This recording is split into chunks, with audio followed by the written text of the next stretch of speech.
Mismo si Pangulong Noynoy Aquino naperwisyo na rin ng rotational brownout sa Mindanao. Sa kalagitnaan kasi ng kanyang pulong, biglang nawalan ng kuryente. Balitang hatid ni Joseph Morong.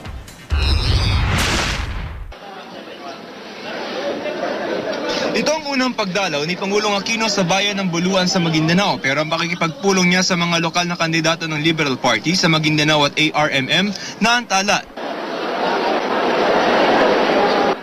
Brownout kasi kaya ang Pangulo hindi agad pinakyat ang entablado. Ang mga tao todo paypay dahil init na init na. Inabot ng 15 minutong paghihintay bago nagkakuryente at nagsimula ang programa.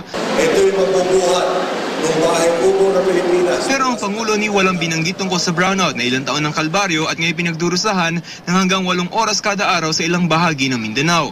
Katunayan, sa Kidapawan City, apektado na ng mga rotational brownout ang operasyon ng LTO. Tagaktak ang pawis sa mga nagpaparehistro at kumukuha ng lisensya. Nalalo pang tumagal ang proseso dahil patay sindi ang mga ginagamit na makina.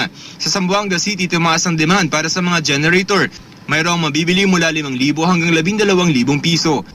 Sa mga nakalipas na araw ay nagsagawa ng Department of Agriculture ng cloud seeding sa ilang bahagi ng Mindanao. Ito ang pagpapakalat ng chemicals sa mga ulap upang magdala ng mas maraming ulan. Sa pamamagitan nito, umaasa ang gobyernong tataas ang water level sa Lake Lanao na ngayon humigit kumulang 1 metro na lamang ang layo sa critical level.